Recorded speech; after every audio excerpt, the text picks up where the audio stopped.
आप सुन रहे थे मेरे साथ पसंदीदा औरत भाग 35। पृथ्वी की बात सुनकर अवनी खामोशी से उसे देखने लगी तो पृथ्वी ने कहा, आप जब मुझे ऐसे देखती हैं तो लगता है जैसे आप मेरी बात से सहमत हैं। ऐसा कुछ नहीं है, मैं बस तुम्हें समझने की कोशिश कर रही हूं। अवनी ने पृथ्वी से नजरें हटाकर कहा, मैडम जी, जिस दिन आप मुझे समझ गई ना, मेरे बिना एक पल नहीं रह पाएंगी। पृथ्वी ने मुस्कुराकर कहा, तुम्हें शर्म नहीं आती, मुझसे फ्लर्ट कर रहे हो? अवनी ने पृथ्वी को घूर कर कहा, हाँ तो अपनी वाइफ से कर रहा हूं, दूसरों की वाइफ से थोड़ी किया है।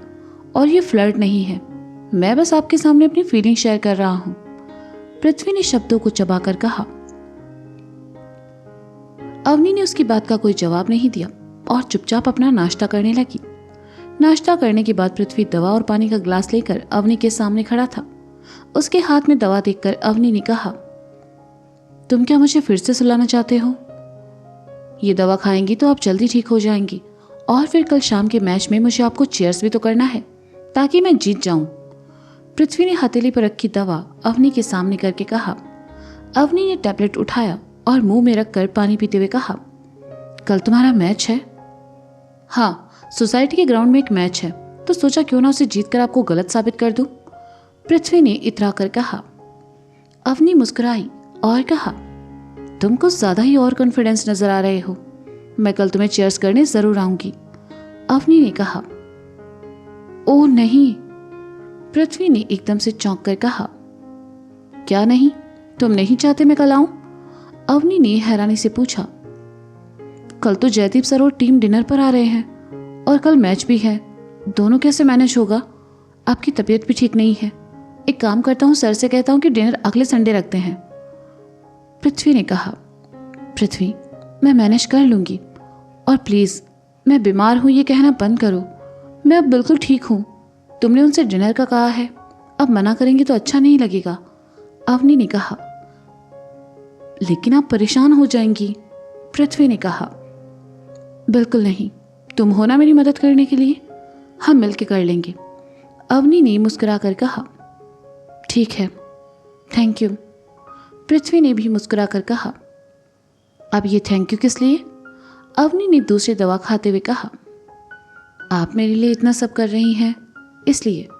आप बहुत अच्छी हैं मैडम जी, पृथ्वी ने कहा। तो आज अवनी ने पृथ्वी की तरह एक्टिंग करते हुए अपना हाथ अपने सीने पर रखा और आंखें बंद करके पीछे गिरने का नाटक किया।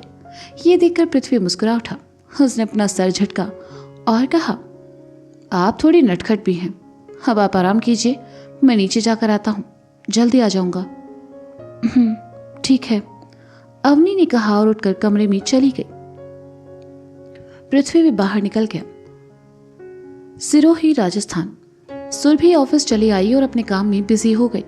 दोपहर तक सब सही था, लेकिन दोपहर के बाद अनिकेत के मैसेज और कॉल्स ने उसे परेशान कर दिया। एक बार फिर सुरभि की अनिकेत से अच्छी खासी बहस हुई और उसका गुस्सा निकलता सुरभि ने ऑफिस में आए एक आदमी पर, जिसने अंदर जाकर सुरभि की शिकायत कर दी और अब सुरभि अपने बॉस के सामने हाथ बांधे खड़ी थी। ये सब क्या है सुरभि? क्या यहाँ आए लोगों से ऐसे बात की जाती है? तुम्हें अगर कुछ समझ नहीं आता तो उसे आगे भेज दो, किसी और को हैंड ओवर कर दो, लेकिन ऐसे सबके सामने उन पर चिल्लाना, क्या ये सही है? सीनियर ने कहा। आई एम सॉरी सर, लेकिन वो बार बार एक ही बात रिपीट कर रहे थे। सुरभि ने कहा। सुरभि, हम लोग यहाँ किस लिए हैं? ऐसे लोगों की मदद करने के लिए है ना। वो बुजुर्ग हैं, अगर वो किसी बात को रिपीट कर भी रहे हैं तो तुम्हें उन्हें प्यार से समझाना चाहिए, ना कि उन पर चिल्लाना चाहिए। ये पहली बार है इसलिए मैं तुम्हें माफ कर रहा हूँ, लेकिन आगे से ध्यान रखना। देखो, अगर तुम किसी वजह से परेशान हो तो 2 दिन की छुट्टी ले लो और आराम करो, लेकिन ये सब बर्ताव यहाँ नहीं चलेगा, अंडरस्टैंड? सीनियर ने कहा। जी सर। सुरभि ने कहा। ठीक है, अभी तुम जा सकती हो, सीनियर ने कहा। तो सुरभि ने सर झुकाया और वहां से चली गई। सीनियर के कैबिन के बाहर आकर सुरभि को एहसास हुआ कि वह अपनी पर्सनल और प्रोफेशनल लाइफ को आपस में मिक्स कर रही है। बाहर आकर उसकी नजर बेंच पर बैठे उसी बुजुर्ग पर पड़ी जिन पर वह कुछ देर पहले चिल्लाई थी। सुरभि उनकी तरफ आई और बेंच पर उनके बगल में आ बैठी। आदमी ने उसे देखा और फिर सामने देखने लगा। मुझे माफ़ कर दीजिए, मुझे आप पर इस तरह चिल्लाना नहीं चाहिए था। दरअसल उस वक्त मैं थोड़ा परेशान थी, किसी और का गुस्सा आप पर उतार दिया। मैं सच में बहुत शर्मिंदा हूँ, मुझे माफ़ कर दीजिए, सुरभि ने उदासी भरे स्वर में कहा। आदमी ने सुना तो सुरभि की तरफ देखा और कहा, कोई बात नहीं बेटा, इस उम्र में छोटी छोटी बातों पर गुस्सा आना आम बात है। मैंने तुम्हें माफ़ किया, अब तुम मेरा काम कर दोगी ना? जी आइए, सुरभि ने मुस्कुरा कर कहा और बुजुर्ग को साथ लेकर अपनी टेबल की तरफ चली आई। सुरभि ने आराम से उनकी बात सुनी और फिर उनका काम भी करके दिया। आदमी खुशी खुशी वहां से चला गया। ये देखकर सुरभि को थोड़ी राहत मिली और उसका गुस्सा भी कुछ हद तक कम हो गया। काम करते करते शाम हो चुकी थी और सुरभि के घर जाने का वक्त भी हो चुका था। उसने अपना सब सामान समेटा और बैग में रखकर ऑफिस से बाहर चली आई। बाहर आकर सुरभि ने ऑटो रोकने की कोशिश की, लेकिन उसके घर की तरफ कोई ऑटो वाला जाने को तैयार नहीं था। सुरभि ने कैब बुक करना चाहा, लेकिन वो भी नहीं हुई। परेशान होकर वह पैदल ही चल पड़ी, इस ख्याल के साथ कि आगे चौराहे से उसे बस मिल जाएगी। पैदल चलते हुए सुरभि के दिमाग में अनिकेत की कई बातें चल रही थी। आज जिस तरह से अनिकेत उस पर चिल्लाया था, उससे बहस की थी, वो सारी आवाजें सुरभि के कानों में गूंज रही थी। उसका मन भारी होने लगा। उसने अवनी को फोन करने का सोचा, लेकिन इस वक्त पृथ्वी के साथ बिजी होगी, ये सोचकर उसने फोन नहीं किया और चलती रही। सुरभि चौराहे पर पहुंची और देखा कि बस अभी नहीं आई है। दोपहर में खाना ना खाने की वजह से उसे जोरों की भूख लगी। वहीं एक चाय की दुकान थी। सुरभि दुकान के सामने चली आई। उसने एक चाय और बन मस्का देने को कहा। दिमाग में अभी भी अनिकेत ही चल रहा था। सुरभि जब उदयपुर में थी तब अनिकेत के साथ उसका रिश्ता कितना अच्छा था। ना कोई लड़ाई, ना कोई झगड़ा हो भी जाता तो अनिकेत और वह एक दूसरे को समझा बुझा कर मना लिया करते थे। लेकिन इस बार तो दोनों के बीच जैसे कोई युद्ध छिड़ा था।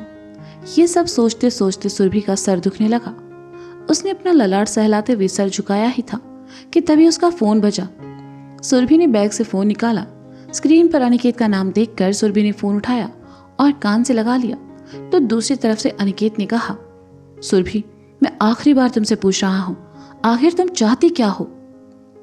मैडम, आपका चाय, दुकान वाले ने कहा तो सुरभि फोन को कान और कंधे के बीच दबाए दुकान वाले की तरफ पलटी। उसने एक हाथ में चाय का गिलास उठाया और दूसरे हाथ में बन मस्का का प्लेट। उसी हालत में वह स्टैंडिंग टेबल की तरफ चली आई। अनिकेत लगातार कुछ न कुछ बोलता जा रहा था, जिसका जवाब सुरभि ने नहीं दिया, क्योंकि पहले वह उस हालत में नहीं थी।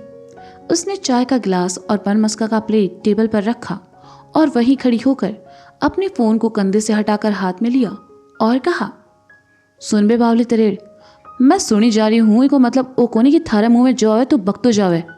मन्ने आ बता कि थारे एक बार की बस से कोई बात समझ को नहीं आवे कि मारो बाप मन पिसा लगार ई वास्ता को नहीं पढ़ाई कि मैं फेरा लेट थारे लार लार घूमू। थारा घर का कह दिया हर तू चपला पेट तैयार होगो। मैं मारी नौकरी आज छोड़ू ने काल छोड़ू, थारा जो जीमा आवे तो कर।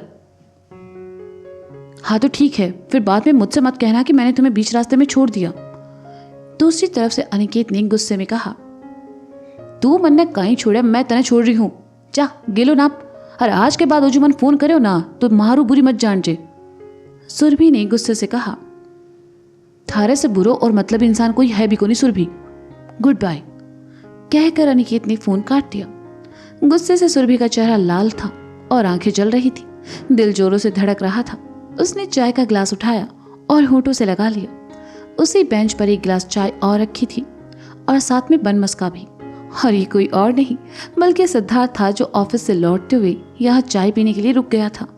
लेकिन सुरभि को अचानक अपने सामने देखकर पहले तो चिढ़ा, लेकिन जब सुरभि को गुस्से में परेशान देखा तो उसकी चिढ़ दूर हो गई और वह खामोशी से उसकी बातें सुनने लगा। गुस्से में सुरभि ने ध्यान नहीं दिया। उसने चाय पीते हुए सिद्धार्थ की प्लेट से बन उठाया और खाने लगी। सिद्धार्थ ने उसे नहीं रोका, क्योंकि वह देख पा रहा था कि सुरभि इस वक्त कुछ ज्यादा ही टेंशन में थी। दूसरी बार भी सुरभि ने सिद्धार्थ की प्लेट से ही बन उठाया। उसकी नजर सिद्धार्थ पर पड़ी। उसने देखा वह अपनी प्लेट के बजाय सिद्धार्थ की प्लेट से खा रही है, तो हाथ में पकड़ा बन छोड़ दिया और कहा, सॉरी। सिद्धार्थ ने अपनी प्लेट सुरभि की तरफ खिसका दी और कहा, इट्स ओके, ये भी तुम खा लो, आई थिंक तुम्हें इसकी ज्यादा जरूरत है। सुरभि को देखते ही चिढ़ने वाला सिद्धार्थ उससे इतने आराम से बात कर रहा है, ये देखकर सुरभि हैरान थी, लेकिन कहा कुछ नहीं क्योंकि वह काफी परेशान जो थी। सिद्धार्थ से झगड़ने की उसमें हिम्मत इस वक्त नहीं थी। सिद्धार्थ ने अपनी चाय का गिलास उठाया और पीने लगा। सुरभि ने बन उठाया और खाते हुए चाय पीने लगी। सिद्धार्थ ने सुरभि की तरफ देखा और डरते डरते कहा, एक बात बताओ, तुम्हें गुस्सा राजस्थानी में आता है क्या? सुरभि ने सुना तो सिद्धार्थ की तरफ देखा। सिद्धार्थ अंदर ही अंदर तैयार था, क्योंकि कब सुरभि एकदम से फट पड़े कोई नहीं जानता था, लेकिन आज ऐसा नहीं हुआ। उसने कुछ देर खामोशी से सिद्धार्थ को देखा और एकदम से मुंह फाड़ कर रोते हुए कहा, तुम्हें क्या पता मेरी जिंदगी में कितनी प्रॉब्लम है। सिद्धार्थ ने देखा तो बेचारा घबरा गया। सुरभि का रोना कैसे बंद करवाए। जब उसे कुछ समझ नहीं आया तो उसने प्लेट में रखा बन उठाया और सुरभि के मुंह में ठूंस दिया, जिससे सुरभि चुप हो गई और सिद्धार्थ ने राहत की सांस लेकर कहा, हाँ, तुम सच में कितने अननोइंग हो।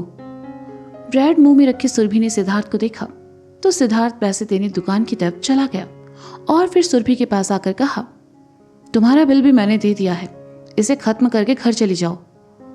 सिद्धार्थ इतना कहकर आगे बढ़ गया तो सुरभि ने कहा, इसकी जरूरत नहीं थी, एक चाय पिलाकर तुम मुझ पर एहसान जताना चाहते हो।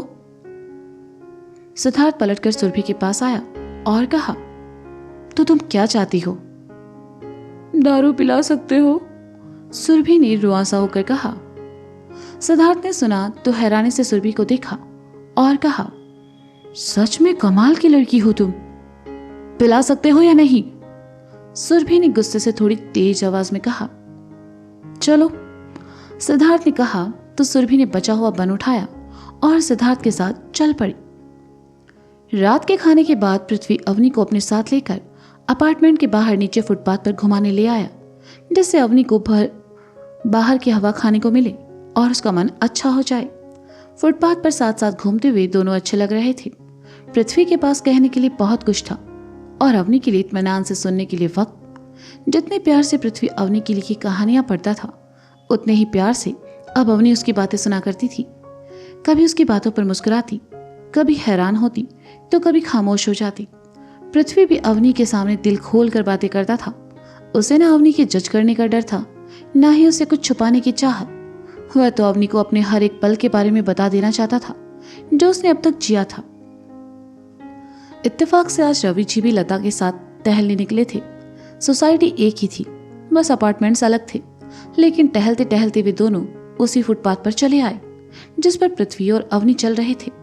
पृथ्वी बातों में व्यस्त था, लेकिन अवनी की नजर पीछे आते रवि जी और लता पर पड़ी तो वह मन ही मन परेशान हो गई।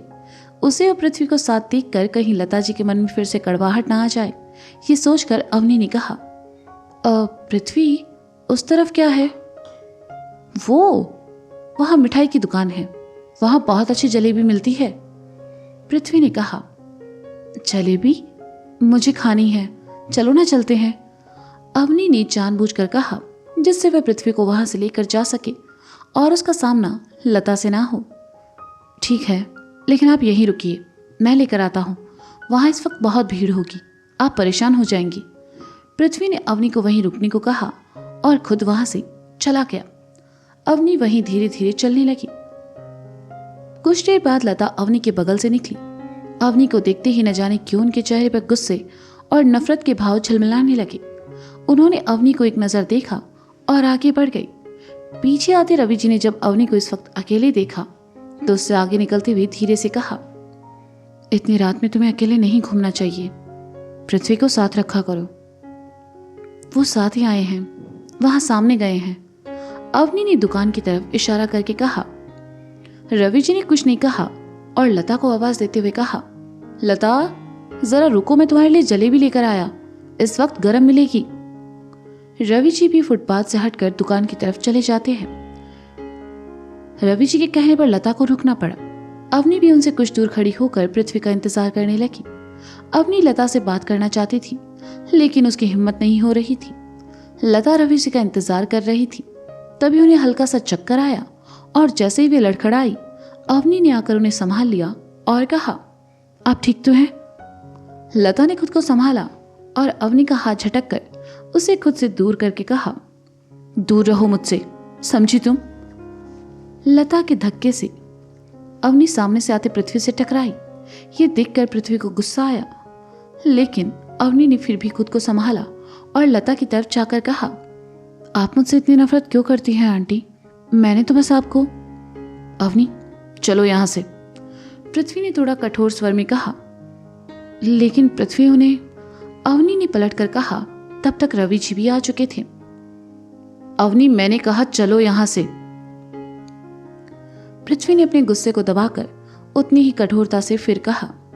पृथ्वी, लेकिन इनकी तबीयत, अवनी ने कहना चाहा, लेकिन वह अपनी बात पूरी करती इससे पहले पृथ्वी ने गुस्से से थोड़ा तेज आवाज में कहा, मैंने कहा ना चलो यहां से। एक बार में समझ नहीं आ रहा है? कोई रिश्ता नहीं है हमारा इनके साथ। पृथ्वी को गुस्से में देखकर अवनी सहम गई। उसकी आंखों में आंसू भर आए और हाथ कांपने लगे। आज पहली बार पृथ्वी उस पर चिल्लाया था, वो भी इतने गुस्से से कि अवनी अगले ही पल बस रो देने वाली थी।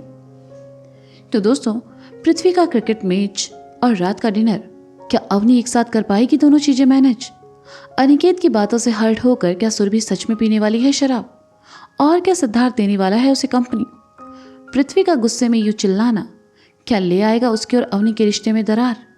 जानने के लिए सुनते रहिए पसंदीदा औरत सीजन 2 मेरे साथ। नमः पार्वती पते हर हर महादेव शंभो।